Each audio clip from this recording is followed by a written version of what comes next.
sauf changement de dernière minute, eh bien, les conseillers pédagogiques du Bénin de l'enseignement secondaire ne prendront pas part aux journées d'animation pédagogique de ce mercredi matin. Ils ne sont pas contents des conditions qui leur sont faites et ont décidé de le faire savoir à travers un mouvement de boycott de cette session de formation zonale sur l'ensemble du territoire national. Notre invité, Joseph Barra, conseiller pédagogique de PCT, secrétaire général national du syndicat des conseillers pédagogiques des enseignements de second degré au Bénin. Il sera au téléphone depuis Dassa où il tient en ce moment ses activités.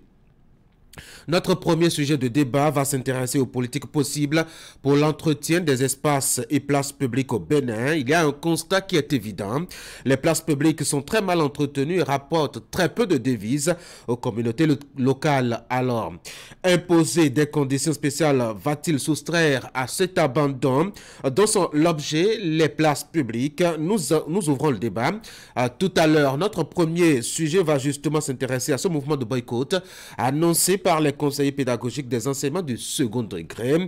Faut-il alerter au réveil des vieux démos qui ont caractérisé l'école, notamment les grèves? Eh bien, les débatteurs vont se prononcer. Bienvenue à tous.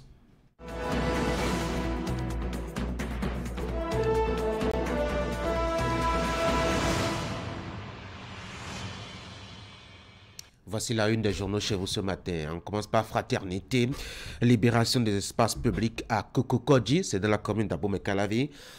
Un blessé, sinon une blessée, la population accuse, la police clarifie, une saine collaboration entre les forces de l'ordre et les populations est souhaitée par le journal. Crise au sein d'une confédération syndicale. La CGTB vit des heures difficiles, a titré donc Fraternité. Et puis entretien avec Irmine Gounongbe, ce haut du salon Afrique Unie. Elle dit il n'y a pas que l'Afrique des guerres, il y a aussi celle des solutions et des innovations. Un projet de loi de règlement définitif du budget de l'État 2021, les capacités d'appropriation des députés renforcées. Nous passons à le matinal. Malgré les efforts de l'exécutif, le travail des enfants persiste dans le zoo. La répression, seul moyen contre le phénomène. L'autre quotidien, révision de la Constitution du 11 décembre 1990. 4 ans que le Bénin a réalisé l'impensable matin libre enseignement secondaire. Ça chauffe chez Yves Kwaro-Chabi, des AME, des CP mécontents, un appel aux retraités à polémique. Eh bien, ça chauffe effectivement de l'autre côté.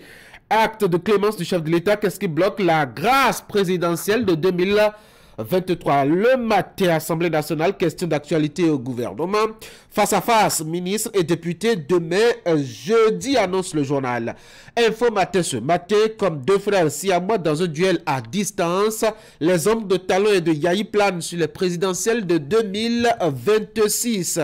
Décryptage info, transition énergétique en Afrique, 320 000 emplois déjà générés par les énergies renouvelables. Nous sommes maintenant avec le Soleil Bénin Info, mauvaise connexion des réseaux GSM au Bénin, des citoyens entre colère et déception. Le potentiel loi de règlement définitif du budget de l'État pour sa gestion de 2021, les députés reçoivent des outils nécessaires pour son examen, a titré donc le journal ce matin. Bénin intelligent, la diplomatie par l'ananas. Il s'agit des rapports entre la Chine et le Bénin. La primeur, Assemblée nationale, contrôle de l'action du gouvernement. Des ministres attendus au Parlement dès demain. Nord-Sud quotidien maintenant. Conditions de vie des ménages, les visages de la pauvreté au Bénin. La boussole, 6e édition de la CIE. Le Bénin décroche un premier contrat de 10 millions de dollars US. En Chine. Et nous voici de retour à la une de Fraternité pour la deuxième lecture. Libération des espaces publics à Kokokodji de la commune d'Abomey-Calavi. Une blessée, la population accuse. La police clarifie une saine collaboration entre les forces de l'ordre et les populations souhaitée par la publication ce matin. Crise au sein d'une confédération syndicale au Bénin. La CGTB vit des heures difficiles. Entretien avec Urmine Gourangbe, CEO du Salon Afrique Unie, évidemment, du Salon Afrique Unie, pardon. Elle dit ceci. Il y a que j'ai des sales tours que me joue l'ordinateur ce matin. Elle dit ceci, donc il n'y a pas que l'Afrique des guerres, il y a aussi celle des solutions et des innovations. Et puis, plus en bas de votre petit écran, projet de loi de règlement définitif du budget pour son exercice 2021, les capacités d'appropriation des députés ainsi renforcées. Voilà donc les informations à la une. Production de ce matin. Fraternité vous propose déjà en manchette pour le compte de cette matinée du mercredi. Eh ben, une actualité liée justement à cette opération de libération des espaces publics, précisément à Cococodi. Qui a une mésentente entre les populations et la police. Conséquence, une blessée et la population qui n'est pas vraiment contente de l'intervention de la police. Qu'est-ce qui s'est passé? Eh bien, achetez Fraternité, lisez et comprenez mieux. La CGTB qui vit des heures difficiles alerte le journal ce matin avec une crise portée sur la place publique au sein donc de la Confédération qui a d'ailleurs suspendu une bonne dizaine de ses secrétaires généraux de syndicats affiliés à la centrale, sinon à la Confédération. Précisément 18 secrétaires généraux ont été suspendus. Alors, quelles sont les raisons? Fraternité vous propose de les découvrir à la page 3 de sa production de ce mercredi matin. L'interview réalisée par Urmine Gourangbe au sein donc de Fraternité, publiée par le journal ce matin. Elle alerte, il n'y a pas que l'Afrique des guerres, des misères, de la faim, des contagions, des maladies, il y a aussi celle des solutions et des innovations. C'est à propos donc du salon Afrique Unie qui s'ouvre à Cotonou. De quoi est-ce que cela retourne? Acheter Fraternité. La page 6 vous éclaire. La 10 vous propose l'actualité à l'international avec quelques détails sur les conséquences des pluies, notamment dans la partie est de votre continent. Comment est-ce qu'on peut s'expliquer cela et quels sont les pays qui sont durement frappés? Quels sont les niveaux de conséquences? À la page 10 donc, vous avez les détails. Nous allons passer maintenant à un bulletin d'information avec Teddy Goudalo. Teddy, bonjour. Bonjour Tanguy, bonjour à toutes et à tous. Ce matin, on aura des images dans votre bulletin d'information liées au colloque scientifique international pluridisciplinaire qui s'est ouvert hier donc à l'université d'Abomey-Calavi. Il est axé sur la thématique employabilité dans un contexte hautement concurrentiel, les leviers d'une capacité à l'emploi en Afrique. Les travaux ont démarré sous le haut panérage du ministre d'État Ablaye Biochani. Et puis à Lokossa, dans le département du Mono, des bâtisses érigées à coups de millions, voire de milliards de francs CFA sont encore en souffrance dans certaines localités. Au lendemain de la décision du gouvernement de lancer un nouveau projet dans ce sens, Narcisse Alonso et Florent Dohou ont décidé de faire un état des lieux de l'existant. Vous serez certainement déçus. Voici le bulletin de l'information.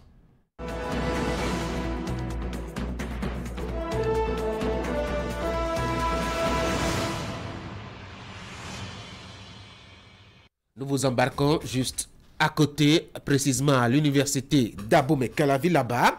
Un colloque scientifique international pluridisciplinaire s'est ouvert hier. Il est axé sur la thématique employabilité dans un contexte hautement concurrentiel, les leviers d'une capacité de l'emploi en Afrique, avec l'appui de l'Agence nationale pour l'emploi au Bénin et bien d'autres partenaires. Eh bien, les participants réfléchissent sur les mots qui minent le développement de l'employabilité en Afrique. Les travaux donc ont démarré et prendront fin le 9 novembre prochain sous le haut parrainage du ministre d'État, je l'ai annoncé, Ablaye Biochani. Le point. La thématique de ce colloque international est d'un intérêt capital pour le monde universitaire qui a massivement effectué le déplacement, puisqu'elle a trait à l'employabilité dans un contexte hautement concurrentiel. Il s'agit ici de mettre l'accent sur les leviers à actionner pour une meilleure capacité à l'emploi en Afrique. Au cours du présent colloque, les thématiques ci-après seront abordées. La famille en Afrique et l'employabilité, l'école et l'employabilité, l'université et l'employabilité.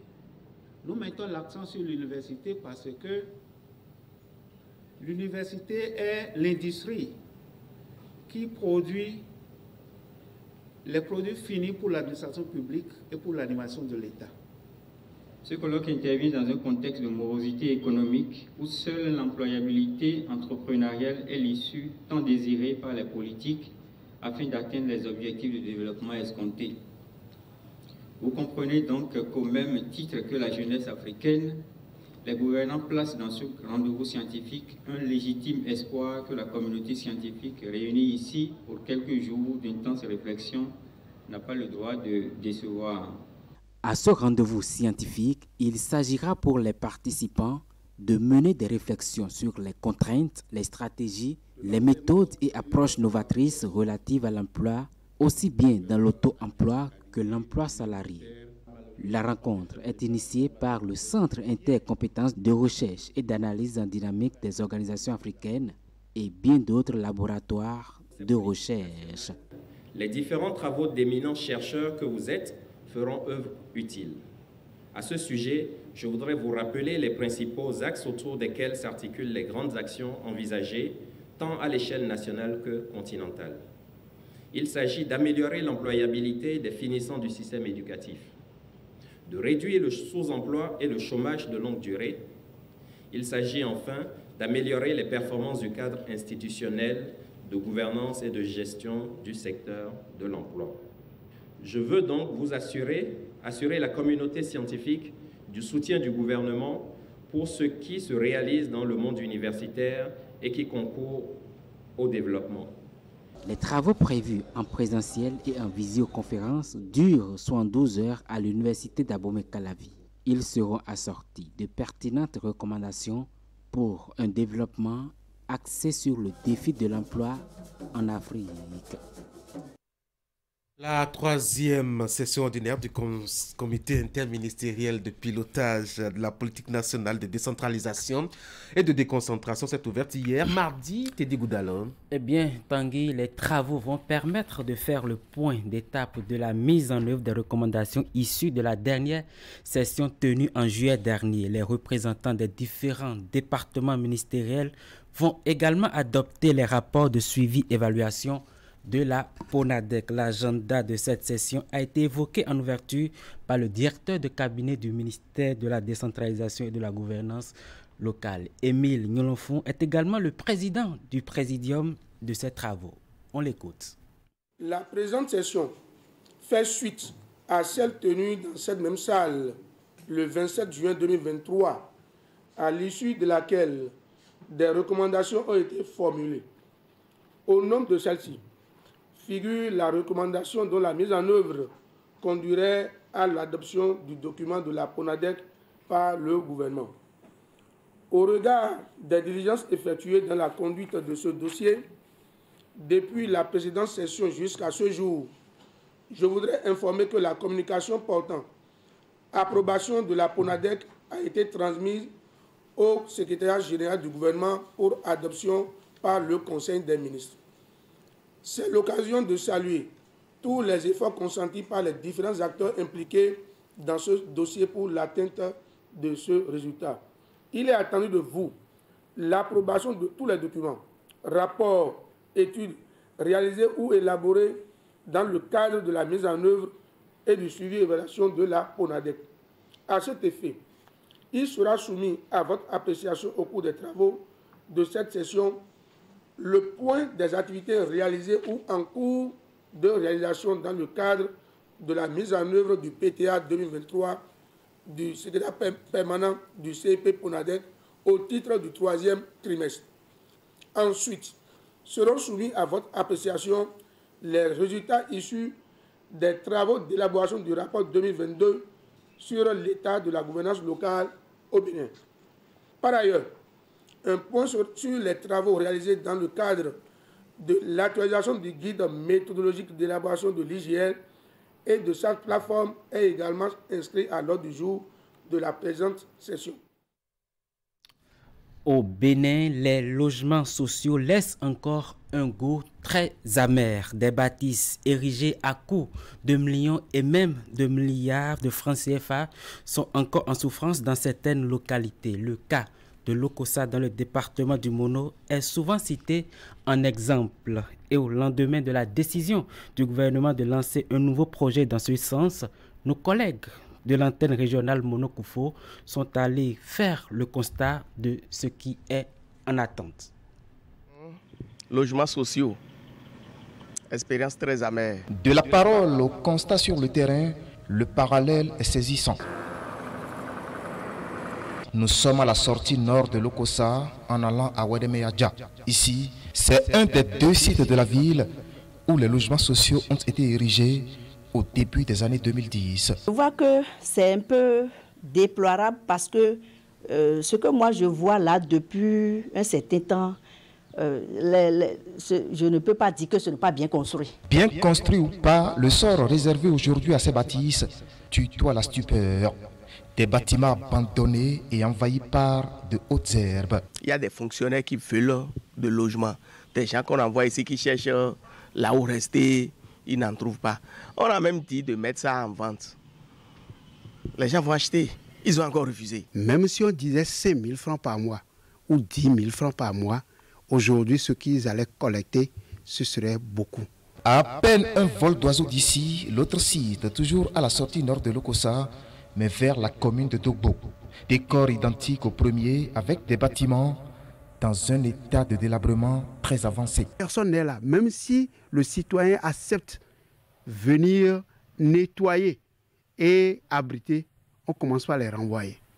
Pourquoi? On dit que ce n'est pas autorisé. Et lorsque vous vous rapprochez, vous verrez des murs lézardés, des portes défoncées, tout comme des persiennes, et la toiture, elle, s'est détériorée sous l'effet des intempéries.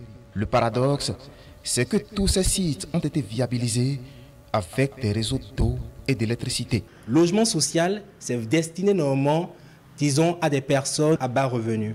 Mais on constate que qu'un logement social reviendrait à 80 000 francs le mois.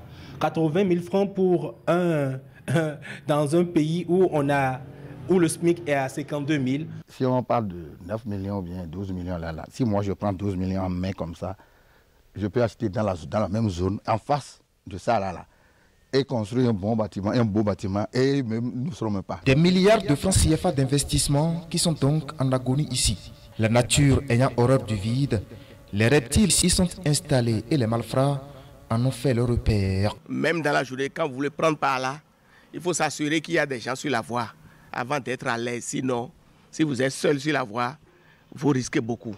La dernière fois, il y a 3 ou bien 4 jeunes qui sont venus pour lever de tôle ici et on a pris moto, on les a vus et on a commencé par courir, mais ils sont rentrés dedans, mais qui peut encore rentrer? Personne. Ceux qui volent les moutons, ils ont des chemins et ils prennent les moutons, ils rentrent, ils mettent ça, ils cachent ça dans ces bâtiments-là pour prendre véhicule et venir les chercher. Nous allons toujours vivre avec ces malfrats-là à côté, la voie qui passe par là. On ne peut pas passer par là en paix. Non, non. C'est donc l'insécurité qui dicte sa loi autour des logements sociaux à l'Okossa. Et quand vous évoquez la décision du gouvernement qui annonce le lancement d'un nouveau projet, des cheveux se dressent sur des têtes. Moi, je voudrais demander au chef de l'État qui est là de faire le point de ce que ça a généré pour le pays d'abord, avant de pouvoir lancer l'autre à construire. On m'a toujours dit que l'État, c'est une continuité.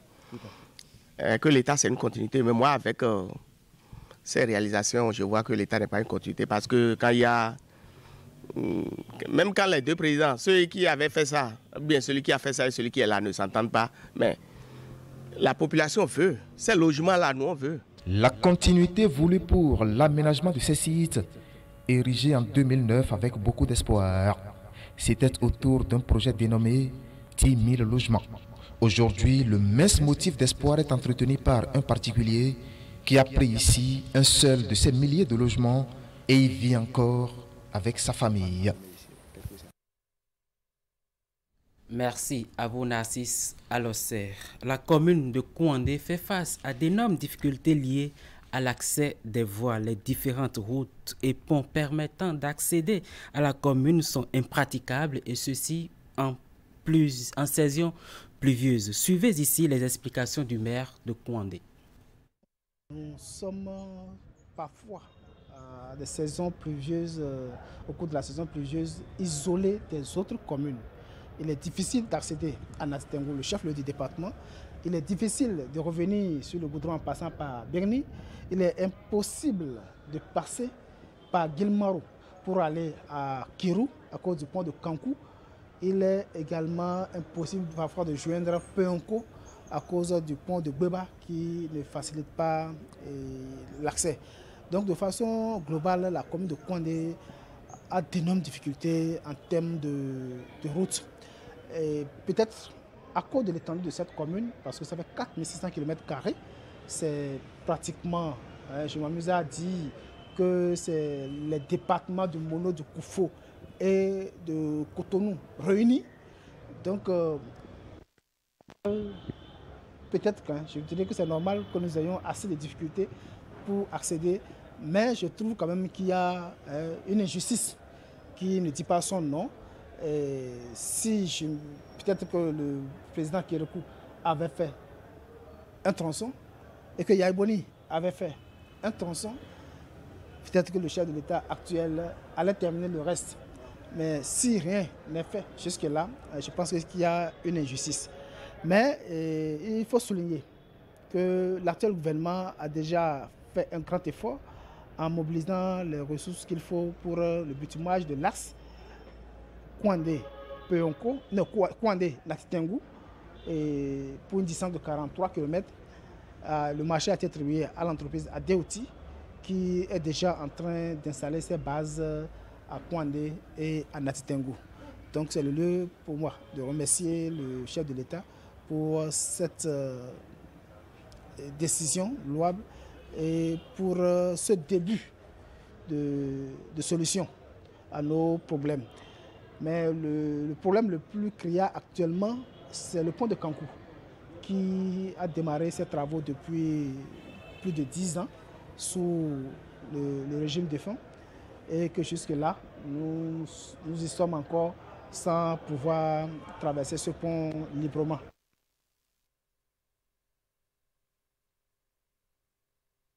Eh bien, mesdames et messieurs, ce sera tout pour ce matin. Tanguy Agoy, je vous laisse l'antenne. Teddy Goudala, merci pour la présentation de bulletin d'information. Il y a d'autres rendez-vous de la journée pour suivre les informations relayées par la rédaction de Canal 3 Bénin. À 13h, ce sera la grande édition de la mi-journée. Bonne journée, Teddy Goudala. Mesdames et messieurs, voici Sport Matin sur Actu Matin ce matin. On va parler essentiellement football.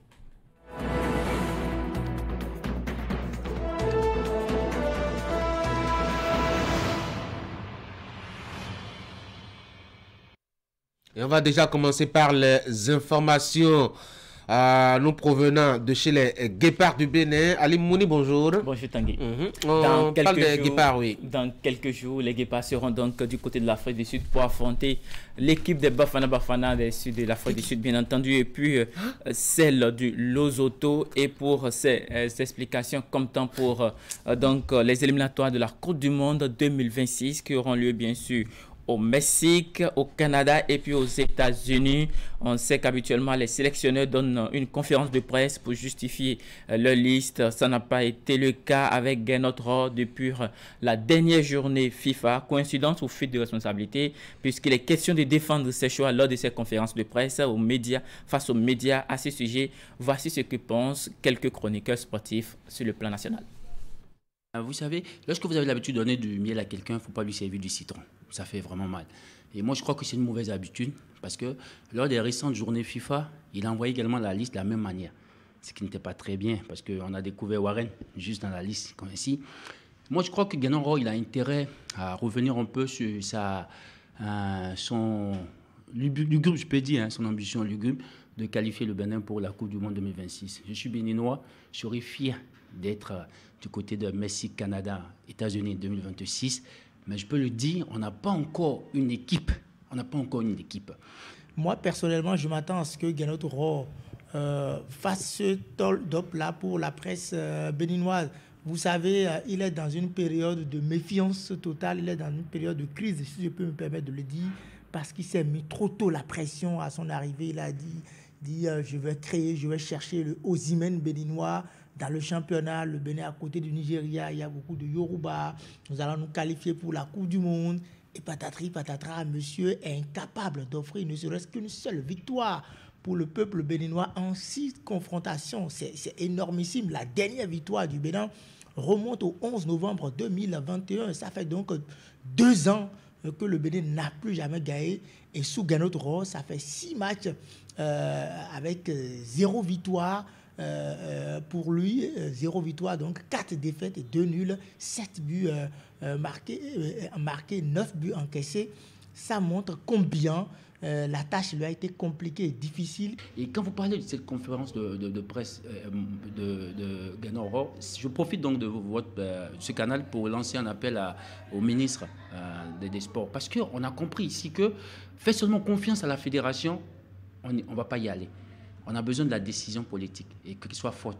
C'est le lieu, je demanderai respectueusement au ministre d'essayer de revoir un peu les cahiers de charge de Gernot Rohr.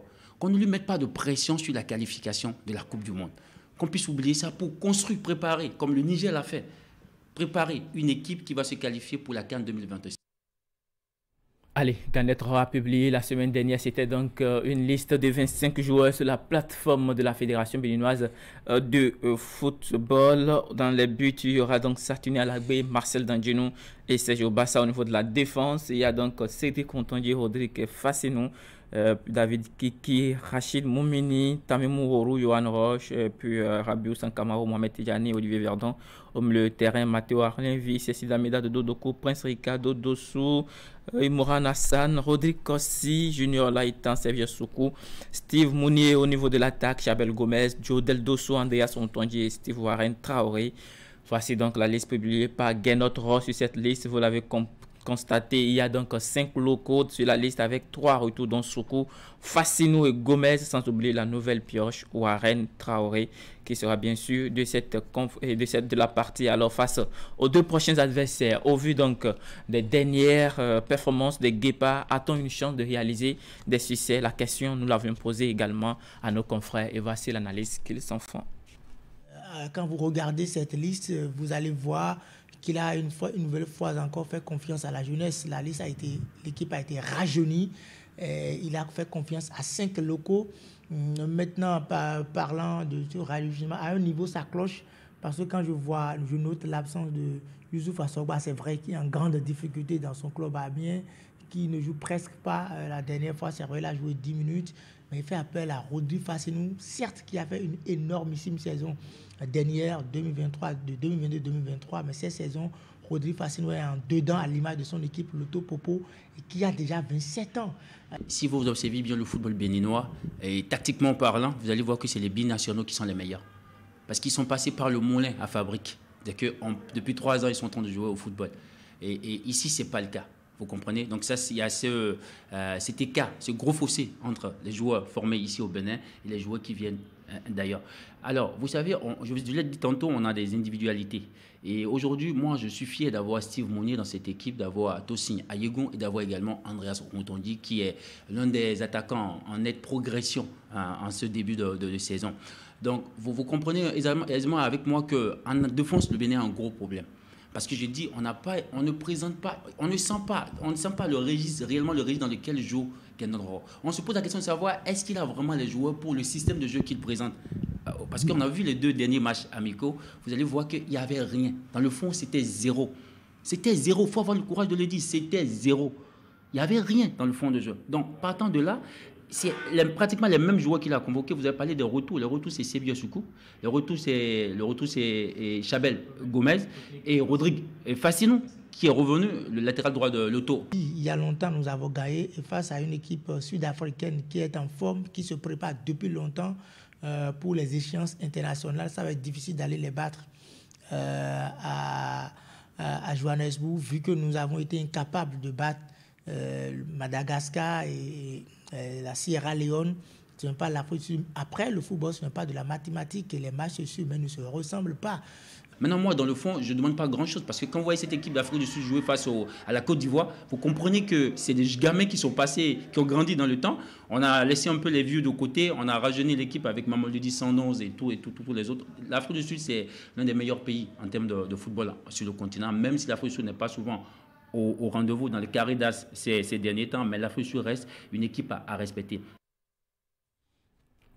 À partir donc de la semaine du 13 novembre prochain, les différentes rencontres, comme temps pour la journée, pour ces différentes éliminatoires, commenceront bien sûr sur le continent africain. Tanguy, en attendant donc la date du début du stage de préparation des premières et deuxièmes journées des qualifications de la Coupe du Monde 2026, les internationaux béninois ont eu une fin de saison plus ou moins mitigée en championnat avec les différents clubs. Les internationaux béninois, les Guépards bien entendu, qui évoluent à l'extérieur, ont connu pour la plupart un week-end à très vite oublié, si on peut le dire de cette façon, généralement que des résultats, on note généralement des résultats pour la plupart négatifs. Pour le compte de ce week-end, les Guépards Junior Laïtan, Youssouf Ossawa n'ont vraiment pas eu de temps de jeu.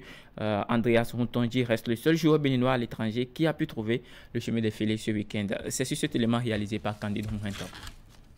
Week-end infructueux pour les internationaux béninois avec le club respectif. On commence ce tour d'horizon sur le continent, notamment en Égypte. Futur FC, où évolue Mouran Hassan, a été battu 1-0 par NP. Ceci à l'occasion de la 6e journée de la première division égyptienne. Titulaire au coup d'envoi, le milieu de terrain béninois a disputé les 44 premières minutes de ce match. En Roumanie à présent, où la 5e journée de la Liga 1 s'est déroulée ce week-end, Faroul Constanta et son guépard David Kiki ont été contraints au partage de points par le Botosani après un score nul de 1 but partout. Le latéral gauche béninois était absent pour cette explication. On change de direction cette fois-ci pour les Agones. En Ligue 1 Uber Eats avec les internationaux béninois qui y jouent, la 11e journée s'est déroulée ce week-end.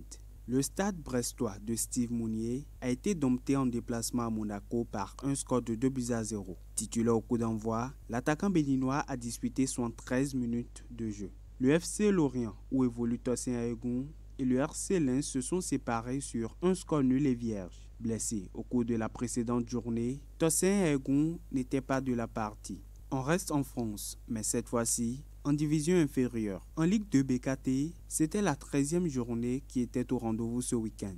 Angers et Cédric Rontondi ont renoué avec la victoire en battant Valenciennes par un score de 2-0. Titulaire au coup d'envoi, le défenseur béninois a disputé l'intégralité de la rencontre. Youssouf Asogba et ses coéquipiers amiénois ont pris le meilleur sur Dunkerque par un score de 1-0. Le défenseur béninois, qui retrouve peu à peu du temps de jeu avec Amiens, a disputé les 10 dernières minutes de l'explication. Rodez et Andreas Rontondi se sont inclinés sur un score de 3-1 face au Quevillou Rouen, où évolue le défenseur béninois Johan Roche, qui était d'ailleurs absent. L'unique but de Rodez porte la signature de l'attaquant béninois qui comptabilise désormais 4 buts pour le compte de cette saison sous les couleurs de Rodez. Il a par ailleurs disputé l'intégralité de la rencontre. 3 de Junior Laïtan abattu par 2-1, Caen, le milieu de terrain béninois qui a débarqué en prêt chez les Troyens. Ceci pour avoir plus de temps de jeu, voit son compteur qui dégringole de journée en journée. Le Guépard a eu 3 aux 4 dernières minutes de la rencontre. En Bulgarie, Ludogorets de l'international béninois Olivier Verdon a battu Krumovgrad par un score de 1-0. Titulaire au départ, le défenseur béninois a disputé les 90 minutes de la rencontre. On reste en Europe, mais direction Suisse, où la 13e journée de la première division s'est déroulée ce week-end. Yverdon et son Guépard n'y arrivent toujours pas. Mohamed Tidjani et ses coéquipiers d'Yverdon Sport ont été domptés par le FC Bâle sur un score de 2-1. Une nouvelle fois titularisé, le défenseur béninois a joué tout le match. En D2 turc, Bandima Sport et Sebio Soukou enchaînent quelques jours après leur victoire contre le leader et leur qualification en coupe. Le milieu de terrain béninois et ses coéquipiers ont enregistré une nouvelle victoire en fin de semaine. Ceci à l'occasion de la 11e journée de la 2e division turque où ils se sont montrés en roi à domicile en domptant Altay par un score de 2-0. Titulaire dès l'entame, le Guépard a disputé les 45 premières minutes du match. En Géorgie, à présent, pour boucler ce tour d'horizon, Sam Gourali de Chabel Gomez débute la semaine par une défaite. Ce mardi 7 novembre 2023, l'international béninois et ses coéquipiers se sont inclinés sur un score de 2-1 face à Sabur Talo. Ceci à l'occasion de la demi-finale de la Coupe de Géorgie. L'attaquant béninois qui signe son retour en équipe nationale a été titularisé au coup d'envoi de cette explication.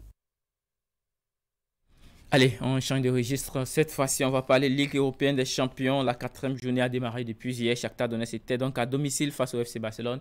Rencontre qui s'est soldée par la victoire de l'équipe de Shakhtar Donetsk, 1-0 face aux Catalans. Lazio s'impose également sur le même score face à Feyenoord, 1-0. Borussia Dortmund prend le dessus donc sur Newcastle, 2-0 après sa victoire à l'aller. 1-0. Étoile rouge s'incline face à Leipzig, 2-1. Il faut noter les 3-0 de Manchester City face à Young Boys. Et puis Milan AC qui s'impose au Paris Saint-Germain, 2-1 à domicile, c'était à San Siro.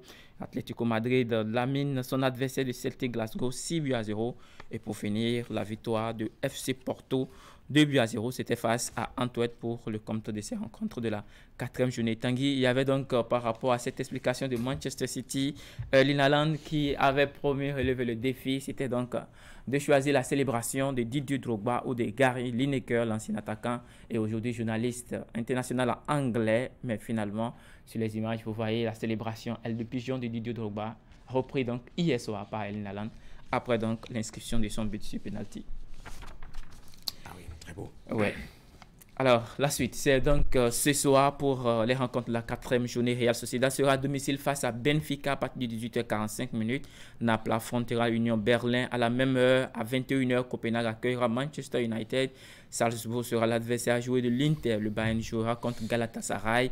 Arsenal affrontera Séville. PSV Eindhoven sera à domicile face au Racing Club de Lens. Et pour finir, le Real Madrid jouera contre Braga.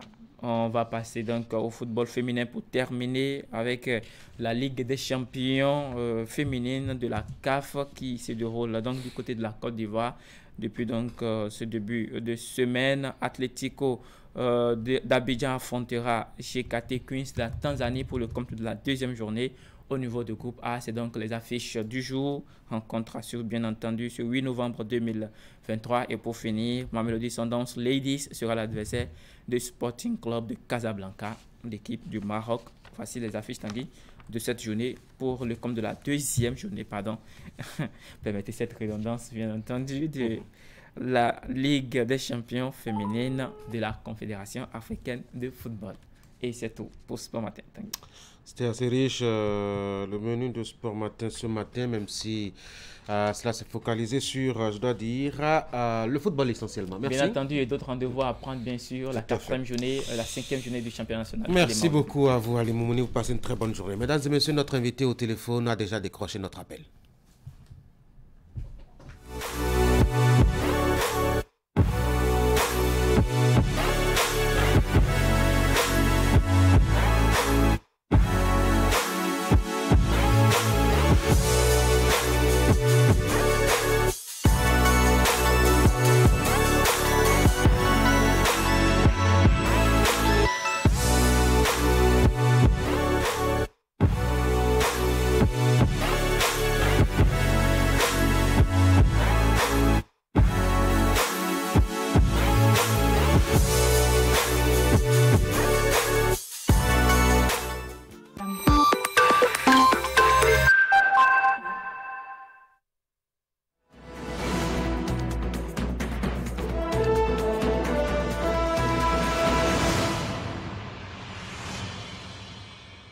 Comme je l'ai dit, notre invité au téléphone est déjà en ligne. Il s'agit de Joseph Bara, conseiller pédagogique de PCT. Il est surtout secrétaire général national du syndicat des conseillers pédagogiques des enseignements du second degré au Bénin. Monsieur le secrétaire général, bonjour. Bonjour, monsieur le journaliste. Merci d'avoir décroché notre appel. Vous êtes actuellement à Dassazoumé, dans les collines, alors que vos pouvoirs de conseiller pédagogique ont confirmé leurs compétences aux limites du territoire du département du littoral. C'est donc dire que vous ne serez pas à l'animation pédagogique zonale de ce matin. Le mot d'ordre du boycott est maintenu donc. Tout à fait, monsieur le journaliste. Alors, est-ce qu'on peut revenir rapidement, monsieur le secrétaire général, sur, je dois dire, la note qui décide de cette option de boycott des conseillers pédagogiques? Vous avez surtout souligné la question des conditions, de mauvaises conditions de vie et de travail faites aux conseillers pédagogiques. De quoi s'agit-il concrètement? Ok, je vous remercie, monsieur le journaliste, de l'occasion que vous nous offrez pour évoquer ce sujet. Oui. D'entrée de jeu, je vais rétablir certaines vérités parce Oui. que sur la presse, il circule des informations qui ne sont pas justes. Les CP du Bénin ne sont pas en grève. Il s'agit d'un mot de... Oui. Nous avons décidé une action ponctuelle par rapport à une activité qui doit se tenir aujourd'hui pour exprimer nos consentements. Oui. Voilà. Donc,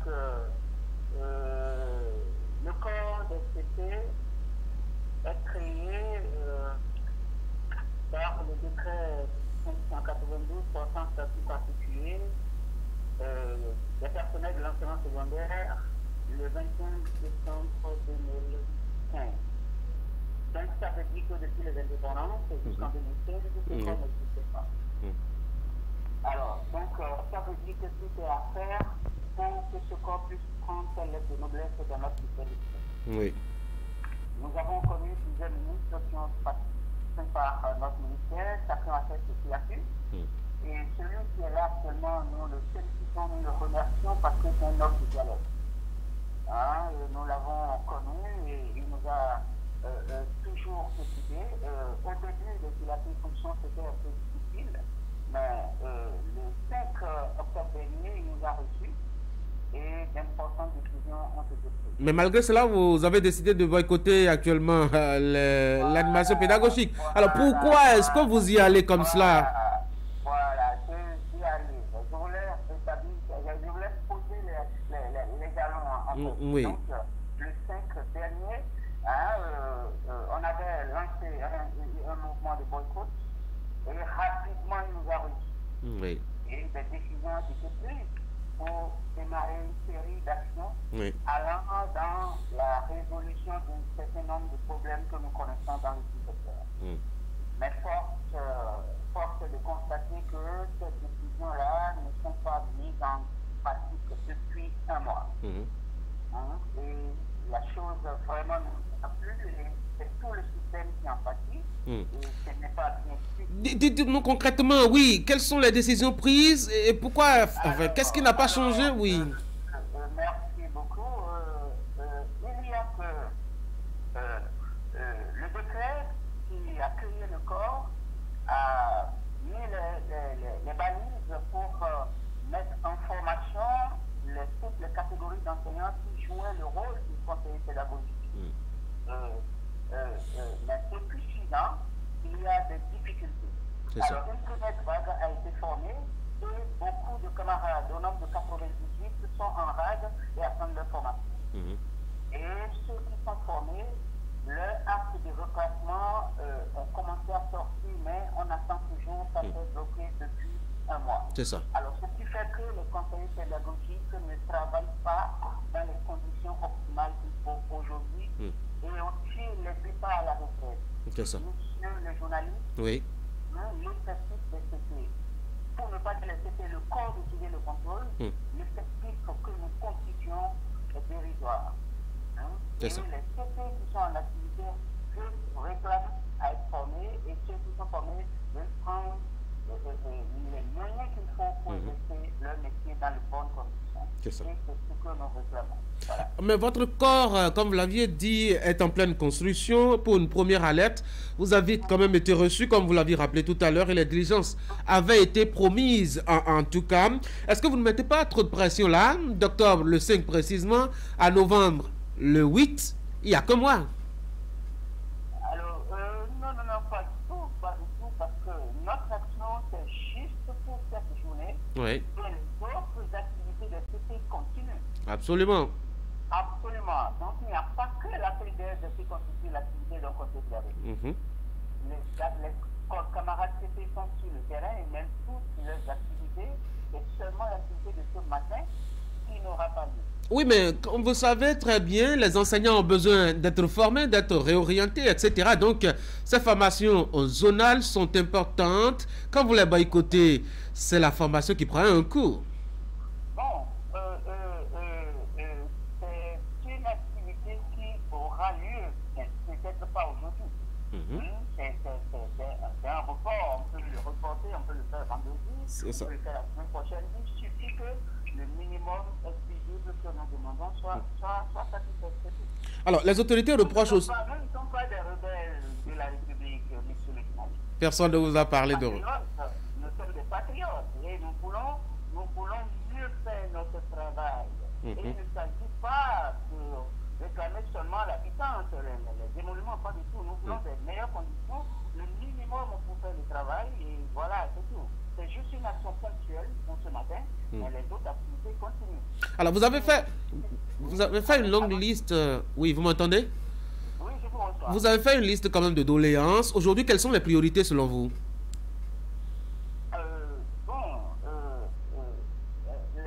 Les priorités, vraiment, il y a beaucoup de choses à faire. Il y a beaucoup de choses à faire. Il y a que, les activités qui ont été menées l'année passée, il y a des primes liées à ces activités-là qui doivent être payées, et c'est en cours de traitement déjà au ministère, mais ça tarde trop, ça dure, et on ne comprend pas pourquoi. Donc les instructions sont déjà données par le ministre, mais nous attendons de voir du concret. C'est ça. Il y a aussi des problèmes liés au texte qui entravent la mise en formation de CP. Du camarade CP. Et les instructions sont données pour qu'une équipe commence à travailler à régler ces problèmes. Et c'est l'équipe-là qui n'a pas commencé son travail, et c'est ce que nous demandons. Et ça peut se faire à tout moment. Et c'est ce que nous voulons. Il faut que ça se fasse tout de suite. Voilà. Pour nous dire que ces deux éléments-là, il y a la liste longue. Voilà un peu. Tout à fait. Il faut que les primes soient payées. Il faut que le comité commence à faire son travail tout de suite, parce que c'est des enfants béninois qu'il s'agit. C'est des élèves, c'est des enfants béninois qu'il s'agit, et chaque minute qui passe n'est pas bien. Tout à fait. Ça fait partie des urgences. C'est pour cela que nous voulons marquer de la part cette action ponctuelle qui n'est pas assimilable à une grève, monsieur le journaliste. D'accord, c'est bien entendu. Merci beaucoup à vous, M. Joseph Barra. Je rappelle que vous êtes conseiller pédagogique de la matière PCT. Vous êtes surtout, et à ce titre, secrétaire général national du syndicat des conseillers pédagogiques des enseignants du second degré au Bénin, en direct, donc sur Canal 3 Bénin et précisément Actumaté. Merci beaucoup d'avoir été en ligne, monsieur le secrétaire général. Merci, c'est moi. Vous passez une bonne journée à Dassa. Merci, pareil à vous. Merci. Retour à Cotonou. Mesdames et messieurs, on va marquer une pause maintenant.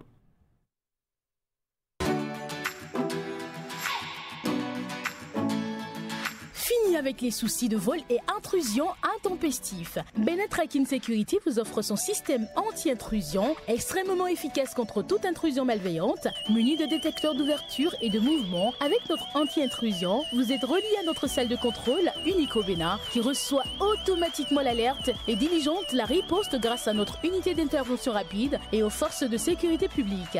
Adoptez notre système de tracking et de géolocalisation qui vous permet de localiser votre véhicule en temps réel au Bénin, comme dans toute la sous-région ouest-africaine. Bénin Tracking Security, c'est aussi la vidéosurveillance avec des caméras d'une qualité irréprochable, le contrôle d'accès d'ouverture et de présence très efficace, mais également un système anti-incendie avec des détecteurs de fumée ultra performants. Bénin Tracking Security, nous réinventons la sécurité. Bénin Tracking Security, le pionnier de la sécurité moderne au Bénin.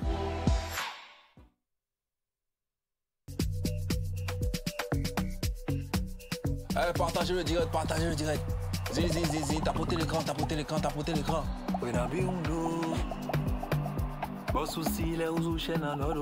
tu vas connaître ton boy, ton élément, le seul, unique, et le pour guerre. Maintenant, il n'y a qu'un seul sorcier, c'est le chef du gang, c'est le sorcier vivant, c'est Togweri. La meilleure connexion internet, c'est le nouveau forfait Illuminate de Celtis. Grâce à Illuminate, mes lives Facebook, TikTok et autres sont ultra fluides. et je me connecte facilement avec le gang. Nouveau forfait Illuminette. C'est jusqu'à 110 gigas et plus à partir de 15 000 francs seulement. C'est ça l'illimité au plus grand. Souscription au étoile 199 dièse ou via l'application MyCeltis Cash. Celtis, bienvenue chez vous. Vous nous avez fait confiance, nous aussi. Vous nous avez adoptés, nous aussi. Merci d'avoir choisi Air Froid. Ainsi, nous avons amélioré pour vous la qualité de nos climatiseurs. Nous avons développé une marque 100% écologique, conçue spécialement pour notre climat tropical, avec une basse consommation d'énergie électrique. Vous êtes en zone de baisse de tension? Adoptez le climatiseur Air Froid Inverteur, spécialement conçu et amélioré pour supporter de fortes baisses de tension. Visitez notre showroom à Cotonou, à 100 mètres de l'église Saint-Jean. Air Froid, des climatiseurs à basse consommation d'énergie électrique. Contact 61 17 63 77. Site web airfroidbenin.com.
Désormais, l'occupation de l'esplanade des Amazones à Cotonou est conditionnée si vous voulez y mener des activités culturelles, artistiques ou toute autre nature. C'est une décision du gouvernement. On va l'examiner tout à l'heure pour examiner, je dois dire, la pertinence. On parlera aussi, dois-je le préciser, de l'importance de la valorisation des places publiques à travers le Bénin. Et puis, on dira deux mots sur cette décision des conseils pédagogiques, donc de l'enseignement secondaire, de boycotter la formation zonale prévue pour cette journée du mercredi matin.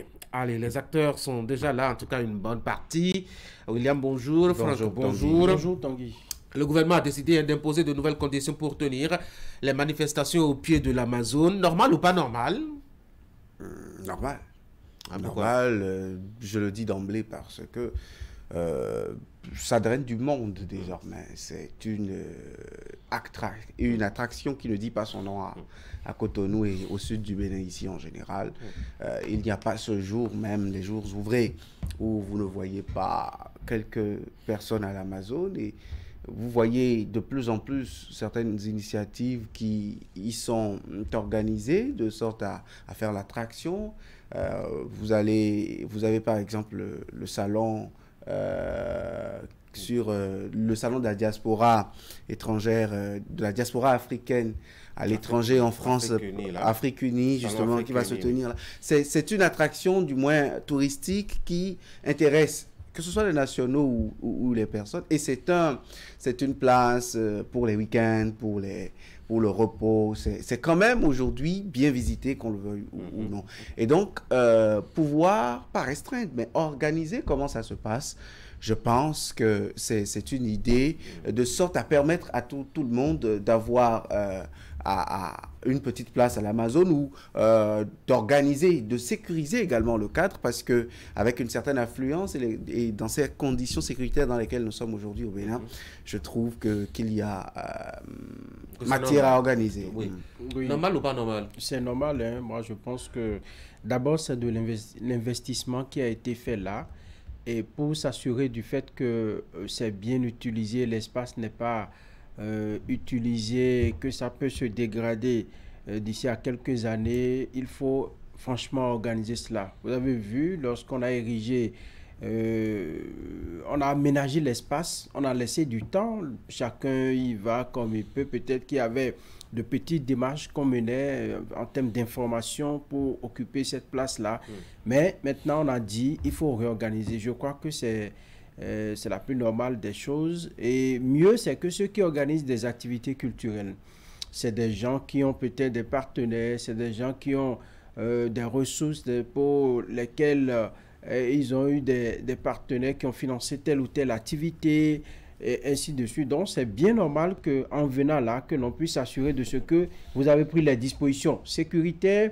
Et même si, entre-temps, vous devez, par exemple, utiliser l'énergie électrique, s'il y a coupure de l'énergie fournie par la SB2E, si vous devez utiliser le groupe électrogène, là, il faut disposer le groupe électrogène et tout ça. Moi, je pense que c'est même bien normal de le faire. Parce qu'au moment où il y aura un acte d'insécurité, au moment où il y aura, disons, quelque chose qui va transformer la joie qu'on va y rechercher en peut-être des larmes, c'est en ce temps on va dire, ben, l'État est responsable. Donc, je crois que c'est un signe de prévention de tout cela par anticipation. Eric, bonjour. Bonjour, Tony. Oui, on parlait donc de nouvelles dispositions pour occuper l'esplanade des Amazones. Normal ou pas? Normal. C'est une place aujourd'hui très convoitée.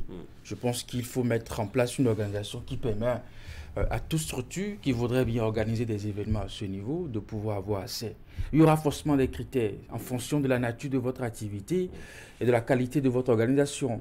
On m'a déjà fait une confidence qu'il a été déjà donné au chef de l'État de constater la présence des vaches de fortune de quartier sur l'esplanade et cela a créé quelques éléments de colère. Donc je pense qu'il y a des critères forcément qui seront énumérés et quant au structure maintenant de les respecter. Mais est-ce que ce n'est pas une place publique? Dès lors que c'est une place publique, pourquoi est-ce qu'il faut conditionner son accès et surtout son utilisation? Surtout que pour construire la place publique, on a dû recourir à nos impôts, à nos taxes qu'on nous a prélevées, Franck. Oui. Donc c'est bien normal si moi j'ai déjà payé pour qu'on construise la place que j'aille l'occuper, non?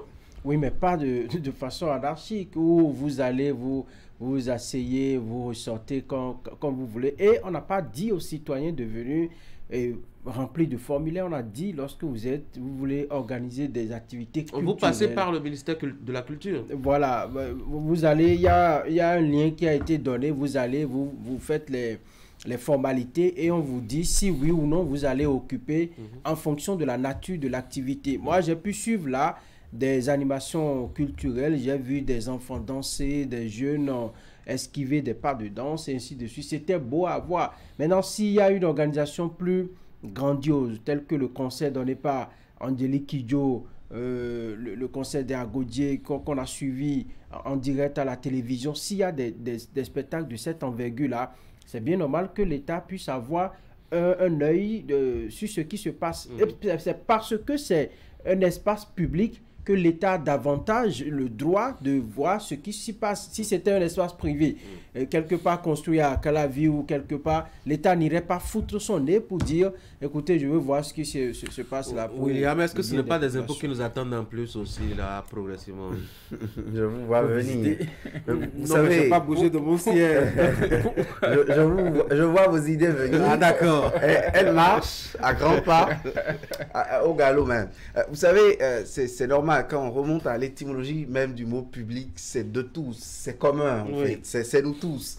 Et c'est normal que ce soit, qu'on se demande mais pourquoi organiser encore outre mesure un espace qui est dit public. Encore que d'une manière ou d'une autre, le citoyen qui a envie de venir à l'Amazone un week-end pour se changer d'air n'est pas vraiment concerné.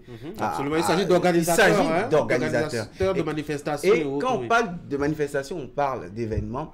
Figurez-vous qu'on peut chevaucher des organisations à la même heure, au même endroit. Et parce que l'Amazone est une attraction. On sait qu'il y a eu mode à l'Amazon, il y a eu musique, il y a eu culture, il y a eu tout ce qu'il peut avoir de grandiose. Il y a eu sport, il y a eu pétanque, il y a eu même des activités de ministère. Faire attention aux boules pour ne pas les recevoir au visage. Justement, il y a eu tout ce qu'il peut avoir comme événement d'une certaine envergure à l'Amazon. Et donc, moi, je comprends qu'il faut organiser. Maintenant, quitte à ne pas nous amener des factures normalisées, parce que vous avez dit tout à l'heure que l'Amazon, c'est à nos frais et des frais que nous ne connaissons pas, sinon, ils n'ont pas été rendus publics, même quand on a demandé à le savoir. Donc, d'une manière ou d'une autre, c'est pour le dernier des Béninois. Et pour cela, je ne vois pas encore le moyen ou la nécessité qu'il y a à imposer ou à exiger des paiements pécuniaires sur...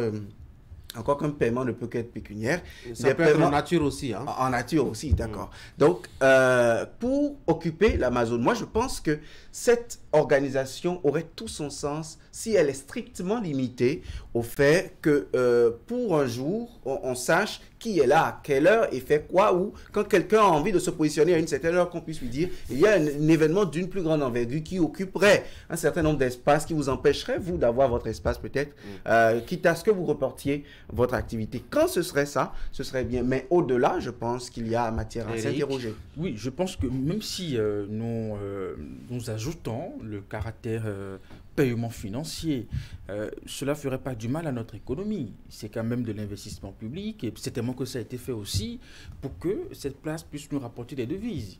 Si tant est que... Mais on vous dira que l'État n'est pas là pour faire des devises et faire du commerce. Mais pourquoi est-ce que l'État investit dans pas mal de secteurs? Mais c'est pour rapporter de l'argent. Ils ont expliqué à l'inauguration qu'une économie devrait se former autour de l'Amazon. Des privés vont exploiter le flux, pour faire des initiatives. Pas l'État va engranger des dividendes. Voilà. Donc, nous sommes dans ce cas de figure où une grande organisation internationale voudrait qu'on puisse mettre à sa disposition l'espace et que cela suppose un paiement, c'est tant mieux.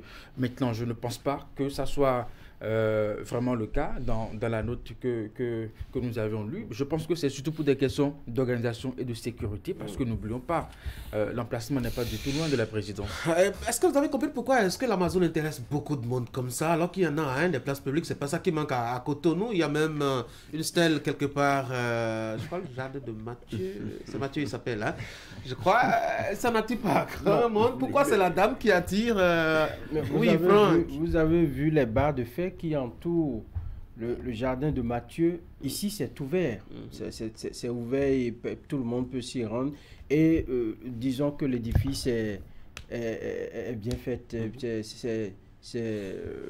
Il y a du beau à voir. D'abord, vous voyez la monture de l'Amazon même, la matière qui a été faite. Et ça vous permet d'avoir une idée de ce qu'a été l'Amazon par le passé à Bomé ou quelque part dans le Bénin. Et donc, lorsque vous allez là, vous vous retrouvez dans l'histoire que vous lisiez dans les livres. C'est pourquoi même quand les gens viennent de n'importe où, Cameroun, Paris, ceux qui sont venus au Bénin, il y a un moment, tout le monde veut aller là-bas. Je crois que c'est bien réfléchi. Et même de loin, lorsque vous voyez, ça attire toujours. L'idée a marché et ça accroche quand vous y êtes. Oui, mais est-ce que cette projection, peut-être du gouvernement, de mieux organiser tout ce qui se passe autour de l'Amazon n'est pas très bien pensée? Quand on observe un peu, je dois dire, les différentes places publiques à travers le Bénin et leur état, leur insalubrité, l'insécurité qui règne parfois sur les lieux, examiner ou regarder un peu la place publique à Abomey-Calavi, notamment la place Goro par exemple, la place... Vous me parlerez certainement de Bioguera ou de Tabera, etc. Mais ce n'est pas les meilleurs endroits où on peut respirer ça, hein, William? Où on peut même avoir envie d'organiser des événements. Non, pas vraiment. Même ceux qui y prennent un peu d'air, ils sont contraints à la limite parce qu'il n'y a pas d'autres espaces et il n'y a pas de la verdure, il n'y a pas un air frais, l'environnement n'est pas forcément bien organisé et sécurisé et à partir d'une certaine heure, on n'est pas forcément en sécurité. C'est un débat. Et deuxièmement, pour moi, cela soulève également l'inquiétude de certains spécialistes des questions sécuritaires sur l'emplacement même de l'Amazon à Cotonou. Ah oui? Ah oui, justement parce que aujourd'hui, on prévient très tôt un phénomène comme celui-là parce qu'il y a urgence de le faire. Il importe beaucoup d'organiser un flux comme celui-là, une marée humaine comme celle que nous voyons tout le temps à l'Amazon, mais aussi en raison de son positionnement. l'Amazon est juste derrière la présidence de la République du Bénin, une façade maritime d'une manière ou d'une autre. Je ne suis pas sachant, mais ceux qui ont émis des réserves aujourd'hui se diront qu'ils ont des éléments de plus en plus qui convergent vers l'idée selon laquelle une infrastructure comme celle-là, devant attirer sur les, je dis une bêtise, 4-5 prochaines années, l'Amazon demeurera une attraction pour des événements d'envergure, de plus grande envergure. C'est une réalité. Donc, mais alors, quel est le problème que ça, cela pose avec la proximité avec la présidence, quand on sait qu'une présidence n'est pas quand même ma chambre à coucher où n'importe quelle mouche peut rentrer et sortir et que c'est bien gardé. Vous me direz qu'il y a même des routes de part et d'autre de la présidence et que des gens passent depuis des années. Absolument, que ça ne pose pas allègrement, oui. Mais demandez-vous pourquoi la sortie du CNHU en face de la présidence de la République n'est pas celle qui est prioritaire ou qui est ouverte à tout le monde. C'est pour des raisons de sécurité. Nous sommes dans un État et le président de la République est une institution, la première d'entre celles qui sont constitutionnelles. Oui, mais la distance entre le CNHU et le palais, ce n'est pas la même. Hein? Je ne suis pas, je ne fais pas partie de ces sachants qui mettent des réserves. Je prête flanc avec des éléments d'analyse, notamment cette note, à leurs réserves qui disent d'une manière ou d'une autre qu'ils ont des éléments. Maintenant, sur l'exploitation de l'Amazon, il est bien d'organiser, mais sachons comment réguler. Oui, parlons des places publiques, de nos places publiques justement. Elles sont dans de mauvais états, Franck. Oui, dans de très mauvais états. Hein. Vous allez ici à Cotonou, lorsque vous allez au niveau de la place de l'Amazon, vous savez qu'il y a des agents de sécurité, des forces de l'ordre qui sont civils. Et dès que vous déposez le moindre matériel, ils vous approchent pour vous dire, écoutez, qu'est-ce que vous voulez faire, ainsi de suite. Ça n'est pas le cas pour d'autres places publiques. Vous allez par exemple à Parakou, vous allez à Goro. D'abord l'édifice, la statue de Béanzin a commencé par s'effriter à un moment. Je ne sais pas si on a refait ça. Entre-temps, à Parakou, à la place Bioguera, le cheval a d'abord perdu une patte, ensuite c'est son bras, c'est le bras de Bioguera même qui était parti avant que récemment... Il n'est pas si fort alors. Oui, on nous rapporte une statue de Bioguera qu'on a mis là. Vous allez à la place Tabera, l'insalubrité, et je crois que c'est en prévention à ces situations-là que certainement cette mesure-là est en train d'être prise. Mais comme vous l'avez dit, il ne faut pas pousser le bouchon trop loin pour empêcher les gens d'aller vivre, parce que après tout, c'est pour nous Béninois qu'on a construit cela. Si on encadre trop, on met trop de barrières, je crois que la place de l'Amazon même va perdre de son attractivité. Ça va devenir encore un mythe qu'on ne pourra pas approcher, on ne pourra véritablement pas déceler.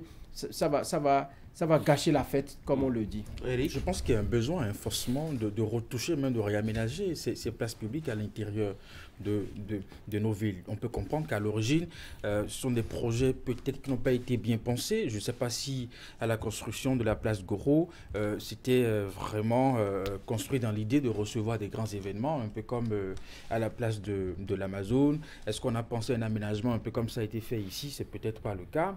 Donc il faut peut-être intégrer aujourd'hui ces réalités d'aménagement au niveau de ces places-là pour que la place de l'Amazon ne soit pas unique. Hein, que quand on quitte la place de l'Amazon, on puisse également retrouver d'autres espaces à Parakou, à Abomey. Il faut dire quand même que ce n'est pas la volonté qui a manqué pour, je dois dire, remettre au goût du temps, au goût du jour, ces places publiques dont on parle.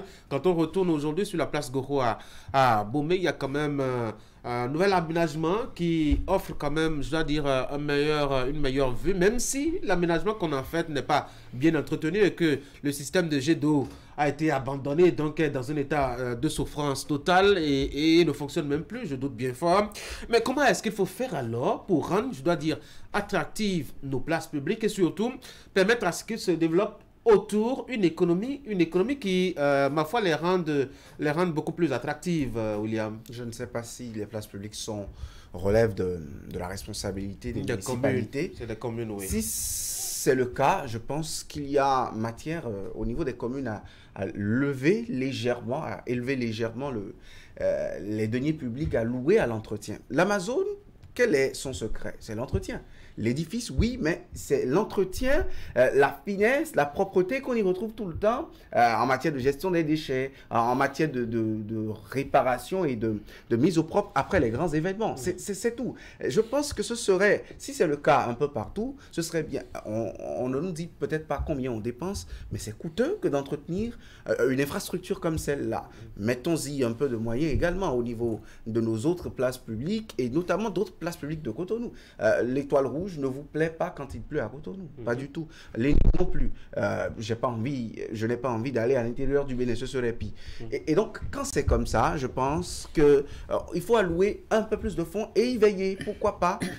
Nous sommes dans les grandes municipalités, il y a une police sanitaire, donc un peu comme des forces de l'ordre à l'Amazon. Pourquoi pas 1-2 agents qui rappellent à l'ordre les contrevenants. Et nous avons des lois, une législation, une batterie de lois aujourd'hui sur l'hygiène publique et d'autres dispositions relatives à l'environnement qui encadrent un peu, qui contraignent un peu le citoyen à une certaine bonne citoyenneté, permettez la tautologie, dans l'espace public. Oui, Franck? Il faut, à mon avis, associer les privés. Il faut associer les privés à ce travail-là, parce que vous allez voir au niveau de l'administration publique, lorsque vous prenez à Cotonou, c'est peut-être bien fait parce que, bon, c'est ici, on a une certaine concentration de l'administration, le président, la présidence de la République, le chef de l'État qui peut toujours y jeter un coup d'œil pour dire, attention, j'ai observé ci et ça peut faire tomber des têtes et ça peut donner lieu à des sanctions. Mais ailleurs, lorsque vous allez à Abomey et ainsi de suite, est-ce que véritablement les communes ont les moyens d'engager des gens pour véritablement suivre? C'est des privés qu'il faut, c'est aux privés qu'il faut concéder, quitte à leur permettre de construire une petite économie et d'avoir des redevances à verser dans les caisses de la commune. Sinon, lorsque vous allez 2-3 jours à vous dire on n'a pas été payé, on a laissé, ainsi de suite, et ça va continuer comme ça. Mais il y a véritablement réfléchi pour trouver une politique de réhabilitation. Parce que vous voyez, lorsque vous construisez ces genres d'infrastructures, au niveau même de la place de l'Amazone, quelque part, l'Amazone a commencé par avoir une autre couleur au niveau de ses pieds, de ses ongles, alors qu'en haut, c'est une autre, c'est toujours bronzé, ailleurs, c'est un peu jaunâtre et tout. Ça veut dire que il faut penser à comment... l'entretien constant. À l'entretien constant, à la réhabilitation. C'est pareil pour les autres places publiques que nous avons. Moi, j'étais à Porte-Novo il y a 2 ou 3 semaines. Je ne sais pas comment on l'appelle trop, là où il y a Tofa, je sais pas, vous avez vu une statue, mais c'est déplaisant. C'est vraiment déplaisant pour la capitale du Bénin. La capitale du Bénin. Tout le monde dit Cotonou, capitale, mais c'est Porte-Novo, la capitale. Et capitale économique, Cotonou. Non, pour une capitale, moi je pense que c'est pas bien. Porte-Novo mérite mieux. Il faut repenser les choses. Oui, je pense que pendant longtemps, ces places sont dans cet état parce qu'il n'y a eu aucune politique. On a estimé que les collectivités allaient le faire, mais nous savons, les ressources au niveau de nos communes, elles ne sont pas si grandes pour même penser à prendre soin d'une place publique. Je ne sais pas si c'est ce qui a motivé la création de pas mal de sociétés et d'agences. Je lis APEP, par exemple, qui est l'agence pour l'entretien et l'exploitation des parcs, édifices et places publiques. Bon, peut-être que là... On a mis en place certainement cette structure pour s'occuper de façon globale, faire peut-être la liste de toutes ces places qui sont dans cet état que nous déplorons et voir dans quelle mesure il faut relever le niveau en termes de beauté. Tout compte fait, ça fait partie de notre société. Ne pas y penser serait un gâchis.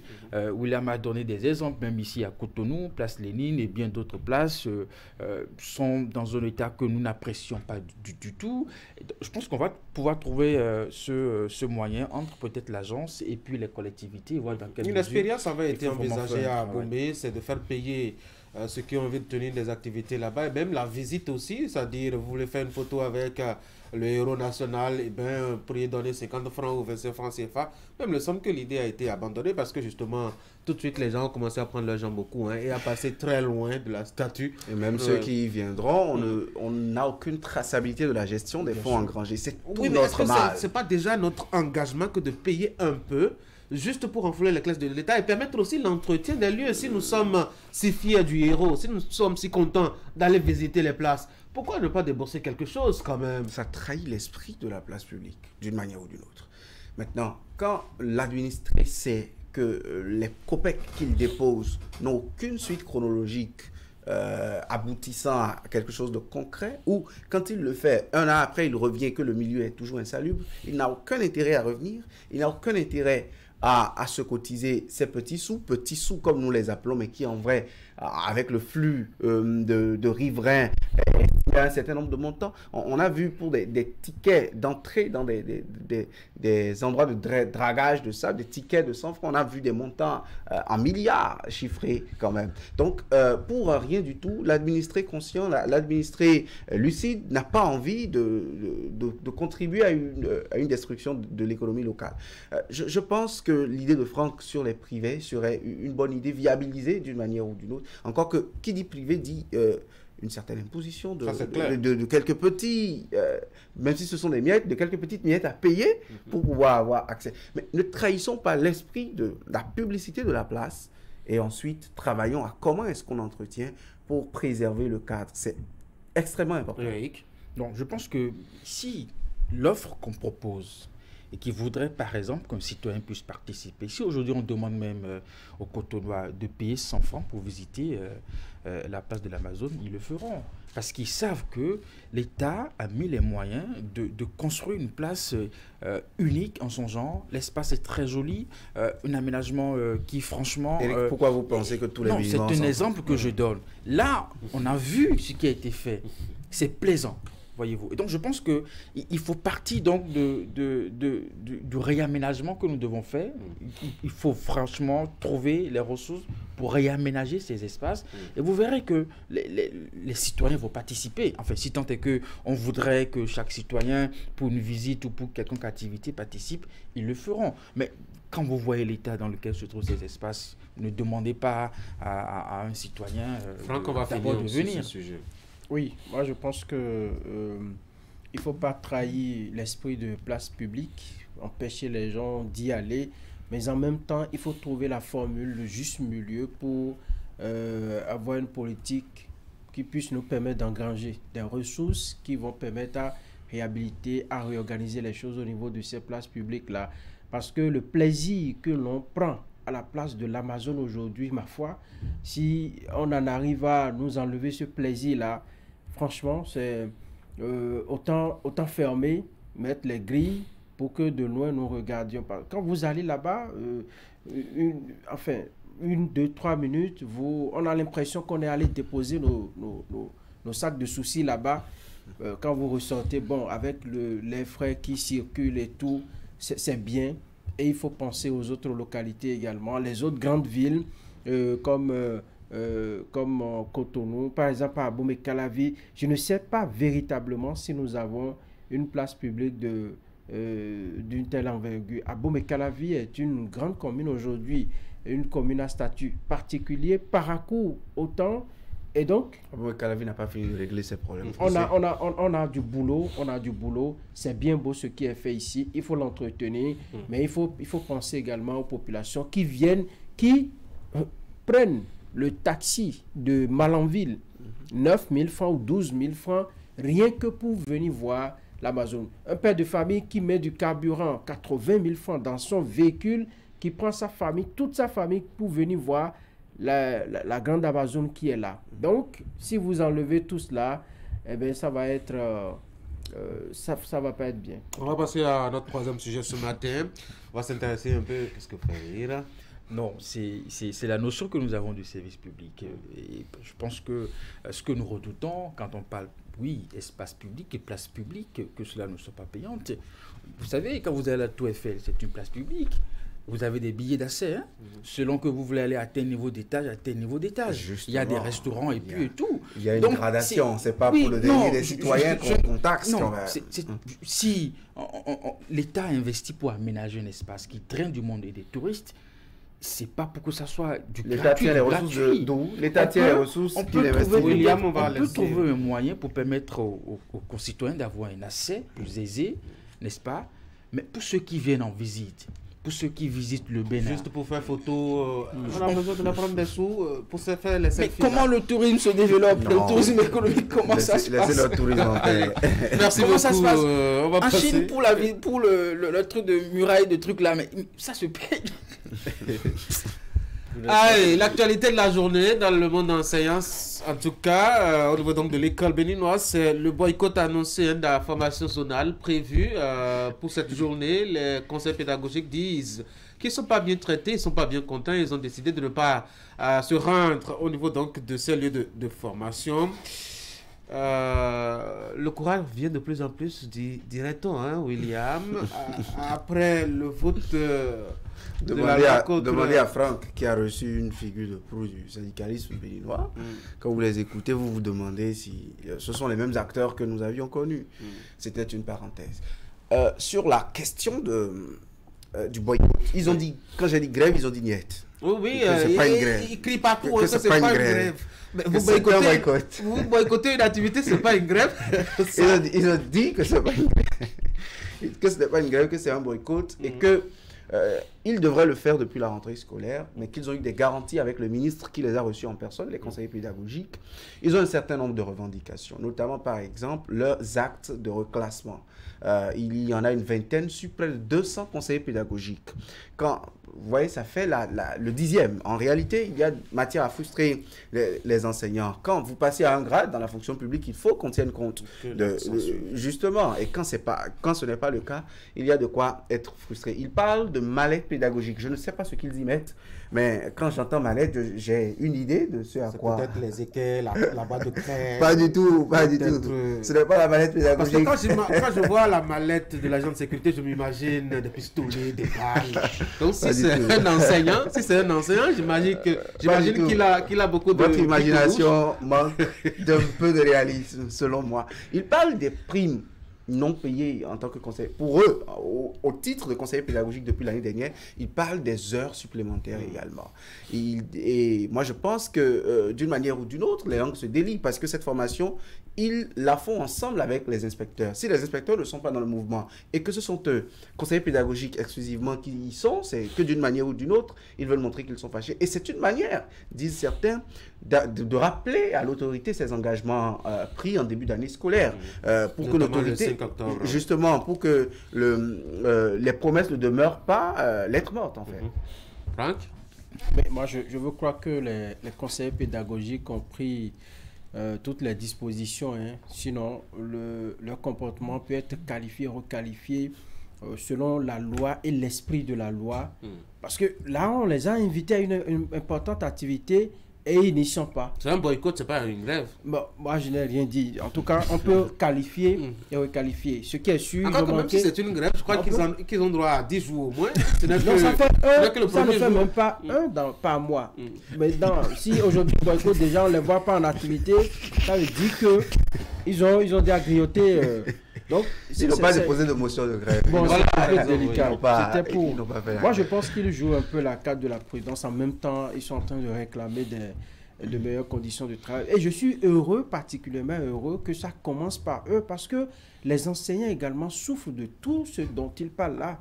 Il y a des enseignants qui n'ont peut-être pas de matériel, qui n'ont pas des primes, qui ne peuvent pas manifester leur mécontentement aujourd'hui. Les AME. Voilà, les AME. Non, mais est-ce que les AME sont les enseignants? Les actes de reclassement dont vous parlez. Oui. Il y en a qui ont un certain nombre d'années d'expérience. Les AME attendent même le reversement, le minimum. Et ils n'en ont pas. Donc, si déjà ça commence par eux, c'est très bien. Quand les autres aussi vont commencer par... Parce que c'est par eux que l'État également passe pour, en griffe, mater les enseignants qui interviennent dans les salles de classe, parce que c'est des dieux. Les conseillers pédagogiques, les inspecteurs dans leur monde, ben c'est des dieux. Quand ils vous disent ne faites pas, ça ne se fait pas. Donc c'est bien heureux qu'eux-mêmes ils ressentent la chaleur et qu'ils l'expriment. Ça veut dire que ça a commencé, comme vous l'avez dit. On commence par dire on tâte un peu le terrain pour voir. Voilà. Monsieur État, que attention, ça ne va pas, il faut faire ci. Mais vous allez voir demain, ça va changer parce que très tôt, puisque les ministres même sont en conférence aujourd'hui, C'est tellement pour que faire un peu le point, les journalistes qui y vont doivent leur poser cette question-là. L'objectif, c'est AME. C'est après tous les débats publics que nous avons fait sur les AME, les ministres sortent pour les AME. Les confrères ne seront pas étonnés de voir leurs questions battre. On ne peut pas occulter cette question-là, c'est d'actualité. Oui, les confrères, nous comptons sur leur professionnalisme pour faire la question, mais ne comptez pas sur la disponibilité des ministres à répondre à une question comme celle-là. Ça, c'est mon pessimisme, tout simplement. Parce que peu importe la façon dont ils ont choisi de se faire entendre, l'État doit être regardant dans ce qui est demandé. Je pense si on est d'accord que ce sont des besoins pour permettre aux conseillers pédagogiques de travailler, c'est que c'est forcément pour le bien de notre école, de notre éducation. Il ne faut pas peut-être balayer du revers de la main ces demandes-là. Il faut prendre ça en considération et trouver rapidement des solutions. Merci beaucoup les gars. On va passer une très bonne journée. Mesdames et messieurs, on va marquer une pause, puis vous allez suivre ce que je ne comprends pas et surtout le rendez-vous économique avec Clément Achadé et son invité tout à l'heure. Partagez le direct, partagez le direct. Zizi, tapotez l'écran, tapotez l'écran, tapotez l'écran. Boss aussi, les ouzous chaîne en or. Tu reconnais ton boy, ton élément, le seul, unique, et le pour game. Anthony de Toto, y'a qu'un seul sorcier, c'est le chef du gang, c'est le sorcier vivant, c'est Togweri. La meilleure connexion internet, c'est le nouveau forfait Illuminate de Celtis. Grâce à Illuminate, mes lives Facebook, TikTok et autres sont ultra fluides. Et je me connecte facilement avec le gang. Nouveau forfait Illuminate. C'est jusqu'à 110 Go et plus à partir de 15 000 francs seulement. C'est ça l'illimité en plus grand. Souscription au étoile 199 dièse ou via l'application My Celtis Cash. Celtis, bienvenue chez vous. Partagez le direct, partagez le direct. Zizi, tapotez l'écran, tapotez l'écran, tapotez l'écran. Boss aussi, les ouzous chaîne en or. Tu reconnais ton boy, ton élément, le seul, unique, et le pour game. Anthony de Toto, y'a qu'un seul sorcier, c'est le chef du gang, c'est le sorcier vivant, c'est Togweri. La meilleure connexion internet, c'est le nouveau forfait Illuminate de Celtis. Grâce à Illuminate, mes lives Facebook, TikTok et autres sont ultra fluides. Et je me connecte facilement avec le gang. Nouveau forfait Illuminate. C'est jusqu'à 110 Go et plus à partir de 15 000 francs seulement. C'est ça l'illimité en plus grand. Souscription au étoile 199 dièse ou via l'application My Celtis Cash. Celtis, bienvenue chez vous.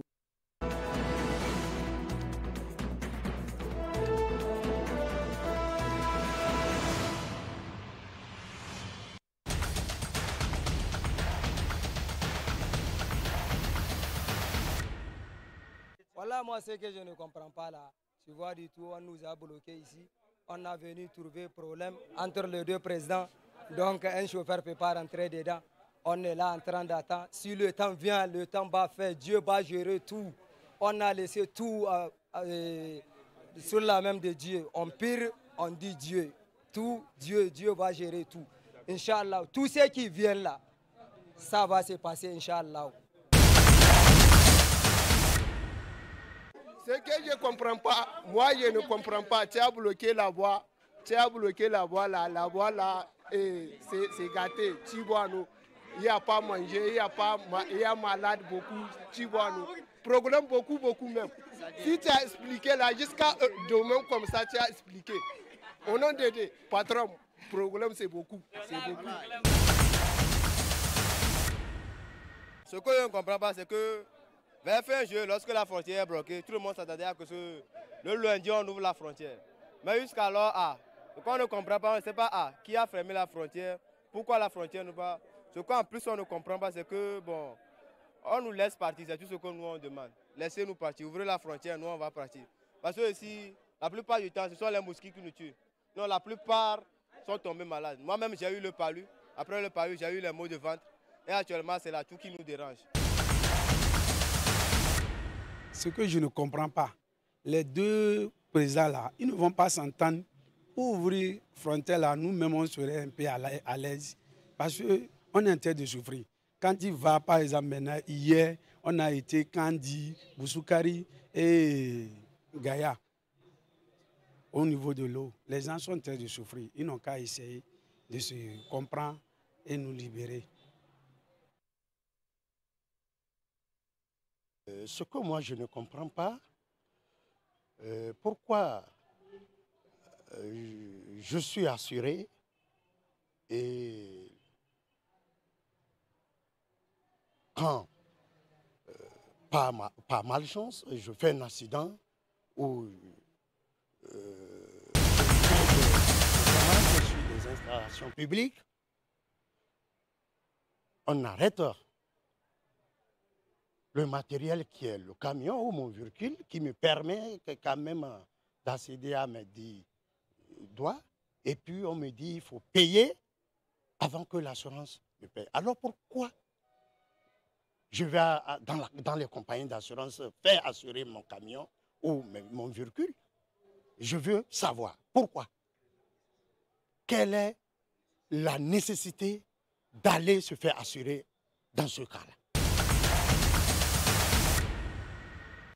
Et quand on comprend, ils vont être intelligents, c'est maman en fait sinon le soutien quand il n'a assurance d'un dégât bon avoir toujours bien que gâté alors assurance peut manquer ouais de couper on joue yasi et ta ka ko na couper di nya ko na assurance bon makame dans c'est d'un izaka inkindu ka fait il a que makan imobeka nori kai ko dans assurance di anadere agoika et ka bon ikata avant agano iko enfani ils ne comprennent pas. Nous, de côté, nous avons cambia Roswa. Nous avons cambia Roswa. Nous avons connu Yassinas. Assinas, moto blasting down. Et nous avons Yassinas. Bon, nous, moto blasting down. Assinas, nous avons fini. Mais quand nous avons de mime propriétaire, nous avons de mime propriétaire. Nous avons nous coucher, nous avons. À Roswa, nous avons nous coucher.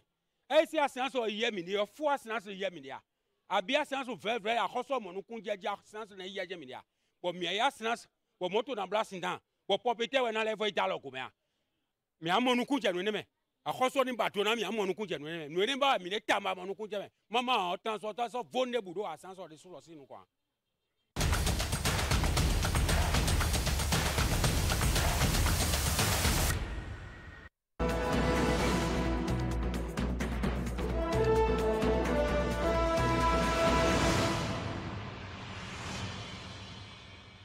Nous sommes de retour en plateau 1 pour justement les échanges du domaine économique avec notre spécialiste maison Clément Tchadé. Clément, bonjour. Bonjour Tanguy. En face bonjour de vous, Brice Dansou, il est directeur général au MASM. Monsieur Dansou, bonjour. Bonjour, monsieur. Le MASM, c'est quoi déjà? C'est le ministère des Affaires sociales et de la microfinance. Dis donc, merci beaucoup d'avoir accepté notre invitation ce matin. Vous êtes là donc pour parler des solutions à apporter pour l'assainissement du monde de la microfinance, notamment au Bénin, Clément. Oui, Tanguy, les IMF, les institutions de microfinance qui sont confrontées à de nombreux défis, notamment ceux liés au cas de surendettement, mais aussi des crédits non remboursés, ce qui met en mal le système de la microfinance au Bénin. Les acteurs du privé, et surtout l'État, à travers le ministère que vous évoquez tout à l'heure, le MASM, le ministère en charge de la microfinance, qui essaie de trouver des solutions. Ainsi, le ministère, à travers sa direction générale en charge de cette microfinance, avec à la clé des projets qui sont mis en place, qui essaient donc de juguler tous ces problèmes. Aujourd'hui, quel est le point qu'on peut faire du domaine? Quelles sont les perspectives? Nous avons l'immense plaisir, comme vous l'annoncez, d'avoir M. Brice Dansou, directeur général de la microfinance au ministère, en charge de cette microfinance. Merci d'avoir accepté notre invitation. Merci, monsieur le journaliste. Première question pour vous, monsieur Dansou. Pourquoi misez-vous autant sur la notion, ou je dirais, l'outil que vous appelez l'éducation financière pour parvenir à régler tous ces problèmes de la microfinance? Monsieur le journaliste, avant de répondre à votre question, je vais déjà vous décrire ce que c'est que la Direction générale de la microfinance, puisque beaucoup ne connaissent pas. Allez-y rapidement. La Direction générale de la microfinance, c'est la direction qui s'occupe de l'élaboration de la mise en œuvre et du suivi de la politique de l'État en matière de microfinance. À ne pas confondre avec le Fonds national de la microfinance. Le Fonds national de la microfinance est le bras opérationnel. Puisque l'État a scindé les deux structures. Et donc, nous sommes également en charge de la promotion du secteur de la microfinance et nous sommes également en charge de l'éducation financière et de l'inclusion financière. Et donc, après avoir dit tout cela, je vais répondre à vos préoccupations.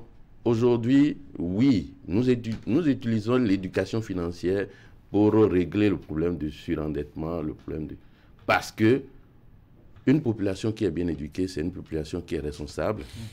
Une population qui sait que le crédit qu'il va prendre dans les institutions de microfinance ou dans les institutions dans les banques, que c'est un crédit qui doit être remboursé. C'est un client qui fait des choix responsables par rapport à ces crédits. C'est un client qui sait aller vers les institutions de microfinance quand il est en difficulté. C'est un client qui sait également qu'on ne va pas faire un prêt pour faire un prêt.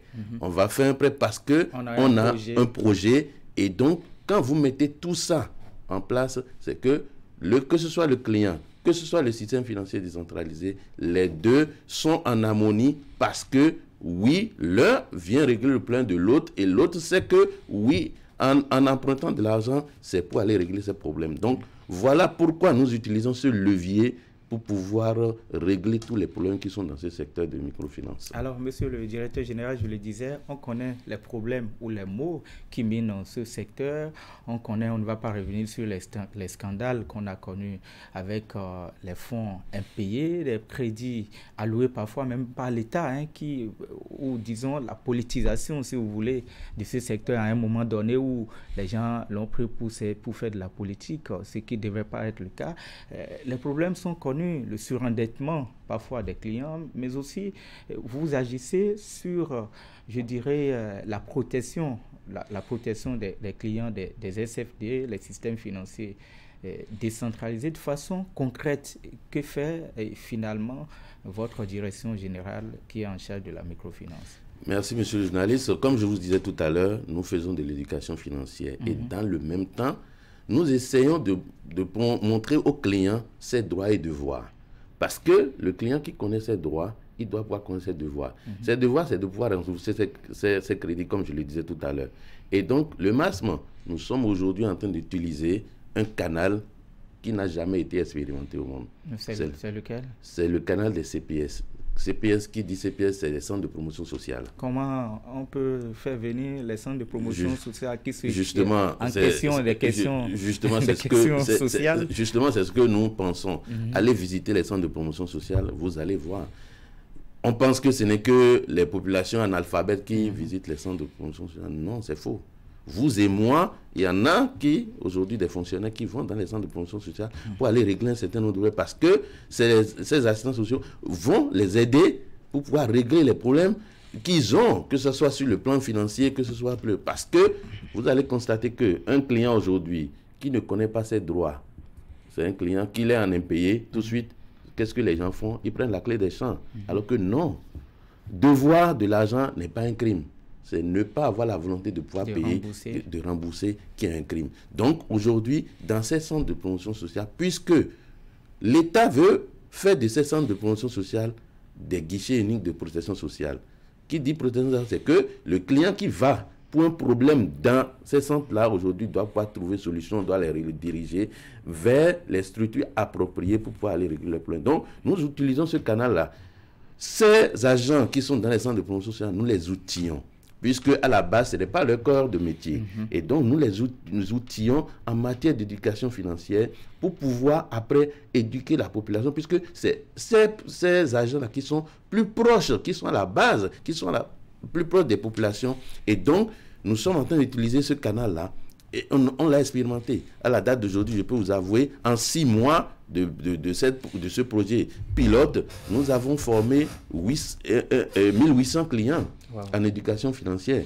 Et aujourd'hui, ces dames-là nous disent, parce que ces dames, il y a des hommes aussi, qui nous disent aujourd'hui, mais pourquoi maintenant, si on avait eu ces informations-là, vraiment aujourd'hui, on ne serait pas. dans cette situation. Dans le même temps, comme vous êtes en train de parler de microcrédit, microfinance, aujourd'hui qu'avant, les gens, l'État utilisait ces leviers-là pour pouvoir faire la politique. Non, je vous dis aujourd'hui, avec ce gouvernement, le chef de l'État, M. Patrice Talon, a été très clair. Le microcrédit à l'AFIA, ce n'est pas un outil politique. Et donc, nous éduquons les populations pour leur dire, vous prenez l'argent de l'État, vous devez rembourser.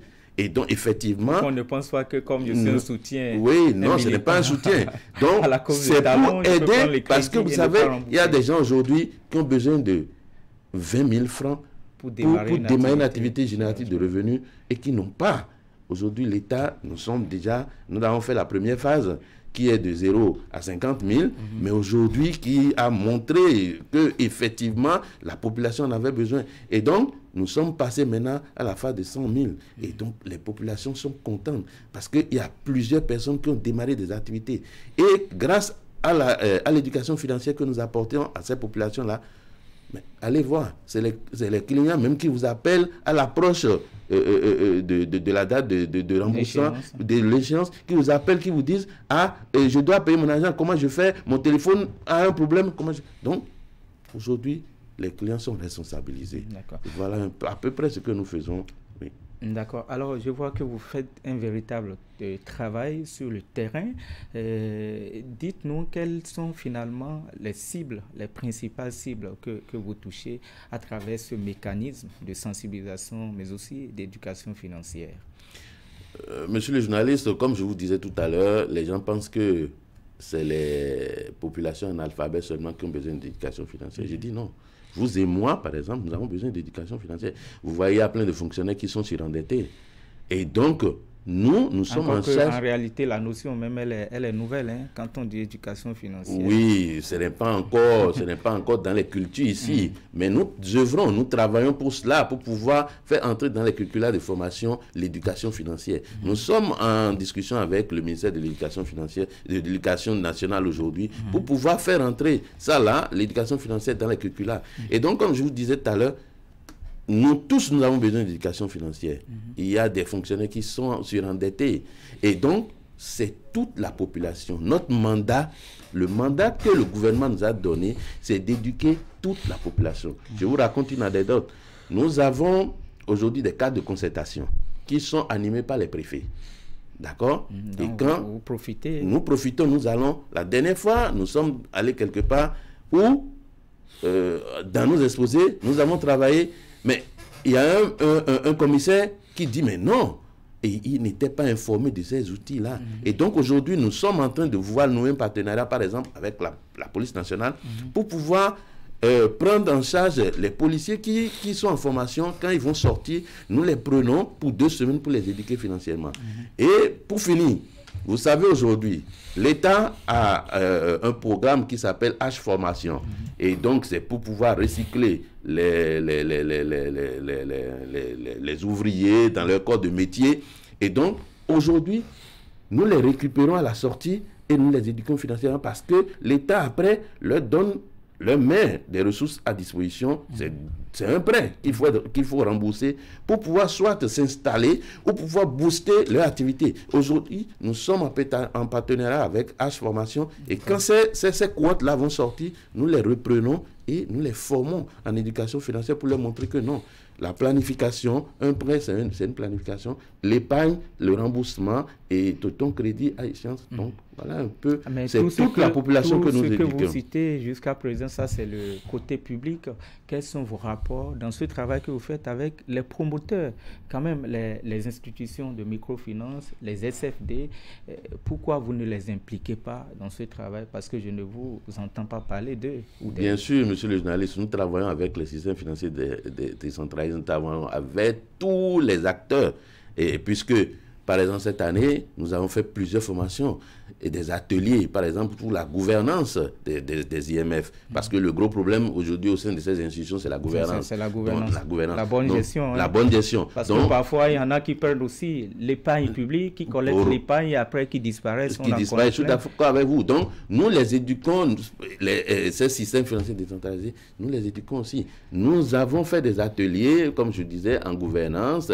Les auditeurs de ces structures-là, nous les avons pris pendant 3 jours, nous les avons outillés sur tout ce qui est détection de fraude. Nous avons également fait un atelier sur la sensibilisation de ces structures. Et même, nous allons plus loin, les CPS dont je vous ai parlé, ces agents-là se déplacent même pour aller dans les institutions de ces microfinances-là, pour pouvoir éduquer ces clients-là à la base, dans les structures même des microfinances. Donc, nous travaillons avec toutes ces structures-là. Ce n'est pas que seulement la population. Comme je viens de vous dire, nous sommes en charge de l'éducation financière de toute la population. D'accord. Toute la population, ça veut dire les SFDI compris. D'accord. Alors, je le disais, avec tous ces projets, finalement, aujourd'hui, en termes de résultats chiffrés, quel est l'impact que vous avez déjà obtenu en termes de changement, en termes d'assainissement, si vous voulez, du secteur de la microfinance au Bénin? Oui, comme je vous l'ai dit tout à l'heure, en 6 mois, nous avons formé 1800 clients en éducation financière. Nous avons formé également, sensibilisé plutôt, je dirais, 3600 clients sur leurs droits et devoirs. Et si vous allez dans le domaine de l'assainissement, c'est le moment même de faire un clin d'œil au directeur général de l'Agence nationale de des systèmes financiers décentralisés, M. Abdou Bello, puisque de concert, nous travaillons.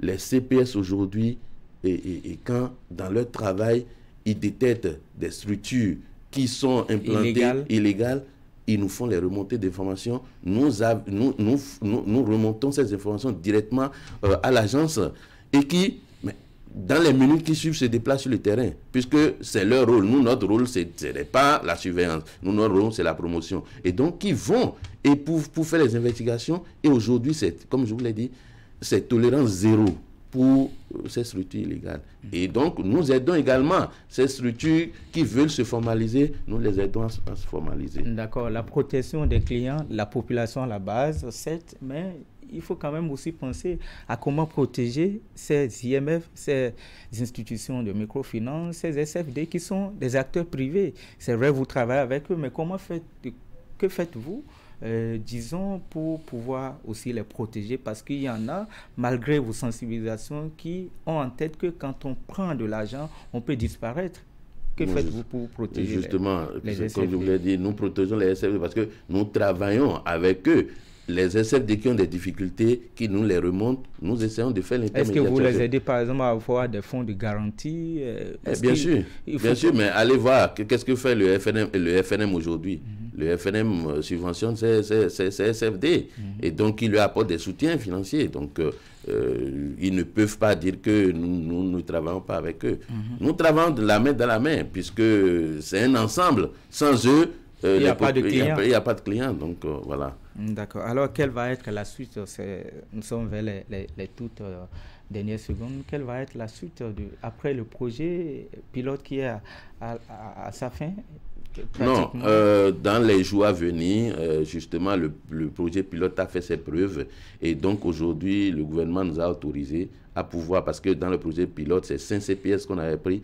Aujourd'hui, l'État nous donne sur l'étendue du territoire, nous avons 85, dont l'État nous donne maintenant les moyens de pouvoir aller aux autres 80 qui restent. Et donc, dans les 3 prochaines années, nous devons atteindre tout ce qu'il y a comme CPS au Bénin. Et donc, pour la première, les 3 années à venir, nous allons prendre en charge 55 CPS. Et donc, pour compléter aux autres CPS qui restent, et les 5 qui sont dans la phase pilote, et ça fera 60 CPS. Et après 3 ans, nous irons encore.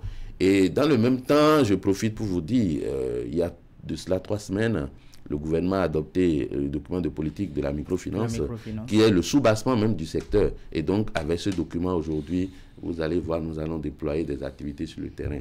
Donc, c'est l'occasion de dire à tous les acteurs du secteur de la microfinance d'être dans le starting block, puisque dans les tout prochains jours, il y a plusieurs activités qui vont se mener.